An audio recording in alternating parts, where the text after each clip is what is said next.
Welcome to this week's edition of Cardiovascular Updates, covering the latest breakthroughs. Brought to you by LucidQuest, a digital heart health program is making waves for women in menopause.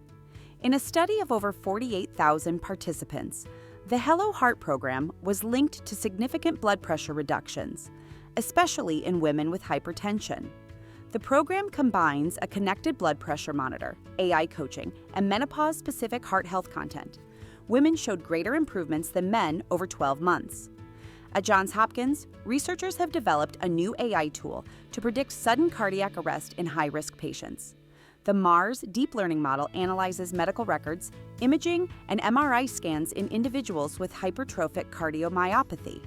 With up to 89% accuracy, it outperforms existing clinical risk tools and identifies hidden scarring patterns associated with lethal arrhythmias. A wearable device from Newbond is bringing hope to stroke survivors. This bracelet detects movement intention and stimulates muscles to reinforce neural pathways. Early trials have shown improved coordination, strength, and daily living skills. The company is now seeking funding for larger clinical trials and regulatory approval. In interventional cardiology, the first patients have been enrolled in the Magical SV trial. This study will compare a sirolimus-coated balloon to drug-eluting stents for treating small coronary vessels. The trial aims to recruit 1,605 patients across the U.S. and Europe, potentially offering a metal-free PCI strategy for complex small vessel disease. From Japan, registry data support the use of transcatheter edge-to-edge repair, or TEER, in patients with atrial functional mitral regurgitation. Compared with medical therapy, TEER was linked to a 35% lower risk of death or heart failure hospitalization.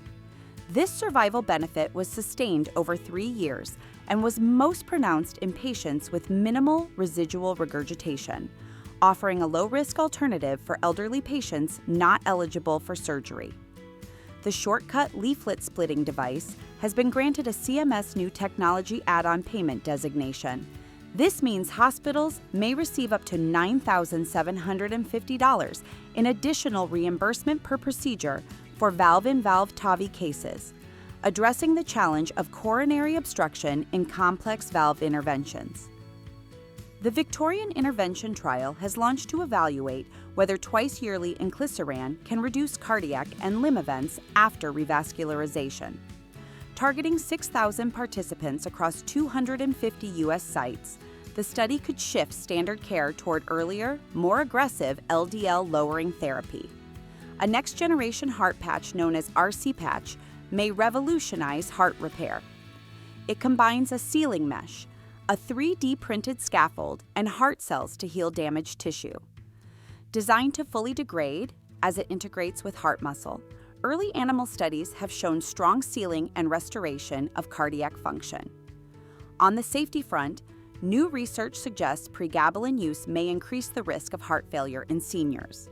In a study of more than 246,000 patients aged 65 to 89, pregabalin was associated with a 48% higher risk of heart failure compared to gabapentin. The findings highlight the importance of cautious prescribing in elderly patients with chronic pain. Finally, artificial heart technology is moving forward at speed. The Bivacor Total Artificial Heart System has been accepted into the FDA's Total Product Lifecycle Advisory Program, or TAP. This magnetically levitated pump is designed for end-stage heart failure patients awaiting transplant and follows the success of the first-in-human implant. Expanded clinical trials are now on the horizon. Stay ahead in cardiovascular research. Like, share, and subscribe for weekly updates. Visit lqventures.com or email us at info@lqventures.com for expert healthcare consulting. See you next time.